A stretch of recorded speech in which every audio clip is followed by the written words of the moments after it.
Okay, let's unpack this. Imagine just grappling with, persistent dizziness, visual disturbances, and this constant feeling of unsteadiness. It's like your world becomes fundamentally disorienting. You've given us this really detailed clinical analysis of these, well, complex symptoms. And our mission today is to try and distill this information into a cohesive, explainable picture for you. Yeah, and what's fascinating here, truly remarkable really, is how a collection of seemingly random sensations, things like swaying or even weird visual things when you chew, can actually point to an intricately connected clinical condition. This deep dive should help you understand the core mechanisms, the things really at play, and give you an evidence-based framework for what you're experiencing. Okay, so diving in. It sounds like it really starts with this idea of a sensory mismatch, right? And visual dependency. We know the brain has those three main balance systems, the vestibular in the inner ear, visual from the eyes, and somatosensory, like body awareness, proprioception. So how does this usually reliable system go wrong here, especially after some kind of initial event? Right. So after that initial event, maybe a vestibular problem, maybe something else entirely, the brain gets conflicting or just unreliable information from its usual sources.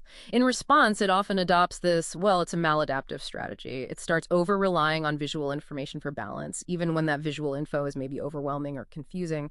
We call that visual dependency. It's like the brain says, okay, can't trust the inner ear, maybe not the body signal, so I'll just lock onto everything I see, which you can imagine causes new problems. That makes sense. Visual dependency.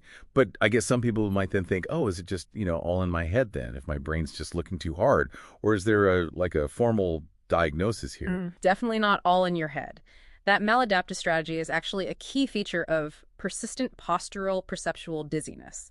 A PPPD for short. It's what we call a functional vestibular disorder. So the hardware, the system, it works, but it's not working correctly. It's known for that non-spinning dizziness and unsteadiness that sticks around for, well, at least 3 months, 90 days. And those descriptions you mentioned, like a drunkenness sensation when walking or feeling like you're swaying when standing still, those are classic PPPD. Right, okay. And you said it gets worse with certain things, like being upright, moving yourself, or visually busy places. Yeah. What does that tell us?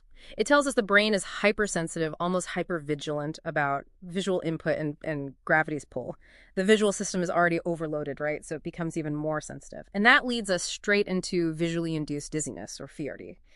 Because the brain is so visually dependent now, things like screens, driving, busy supermarkets, they can instantly trigger or ramp up the dizziness. And this is where that really specific detail comes in, the one about letters seeming to dance or hop when you're chewing and focusing on them. That sounds specific. It is specific, and it's a really interesting clue. It strongly suggests something called binocular vision dysfunction. Basically, your eyes aren't working perfectly as a team. This makes your visual world feel a bit unstable inherently, which fuels that visual dependency. And subtle movements like chewing can aggravate it. It's a key part of the visual side of this sensory mix-up. Wow. Okay, so we have the visual dependency, the VAD, the potential eye teaming issue. But what about the neck? You mentioned neck and shoulder tension. Exactly. That's another crucial piece. Cervicogenic dizziness. The physical tension and pain there are absolutely integral. Think about when you sit without back support. Your neck muscles tighten up, right? Well, they then send sort of faulty signals back to the brain about your head's position in space. This creates another sensory conflict. It clashes with what the eyes and inner ear might be saying, and the fact that you feel relief with a warm compress or a cushion, that strongly points to this connection, this cervical proprioceptive input being part of the problem. It's not just physical systems, though, is it? There's often this anxiety component that gets tangled up in it all. Oh, absolutely. You can't ignore the anxiety loop. The physical dizziness itself often triggers anxiety, understandably. But then the anxiety, the hypervigilance about the symptoms, that actually intensifies the physical sensations. It becomes this vicious, self-perpetuating cycle. And you noted that your symptoms are much less intense when you're distracted. That's a huge clue right there. It shows how much focus and fear can amplify these very real physical feelings.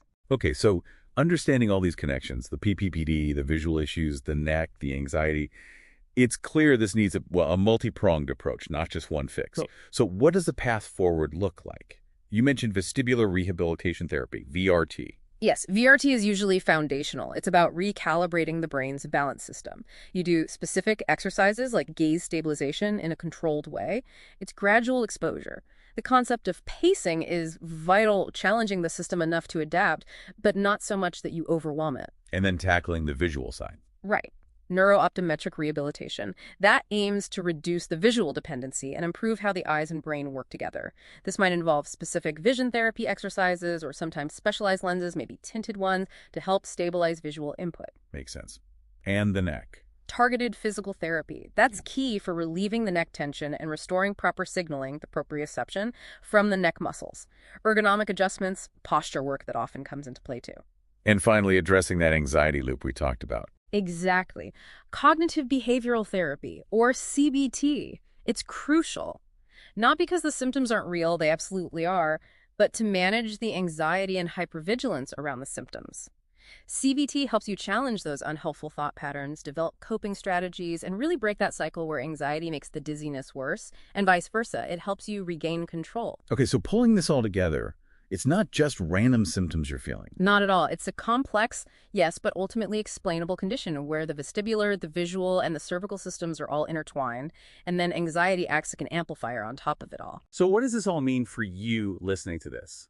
Understanding this unified picture, this diagnosis, is honestly the most critical first step. It really empowers you to be an active, informed partner in your own healthcare. Now, getting a definitive diagnosis needs a proper multidisciplinary team, of course, but know this, significant improvement, getting back a high quality of life, it is absolutely possible with the right combination of these therapies. This deep dive, it isn't just about managing dizziness day to day. It's really about fundamentally retraining your brain and your body to reclaim that natural sense of balance and confidence. So, as you reflect on all this, maybe think about what stands out to you as the most surprising or perhaps the most impactful connection to this whole complex picture we've painted.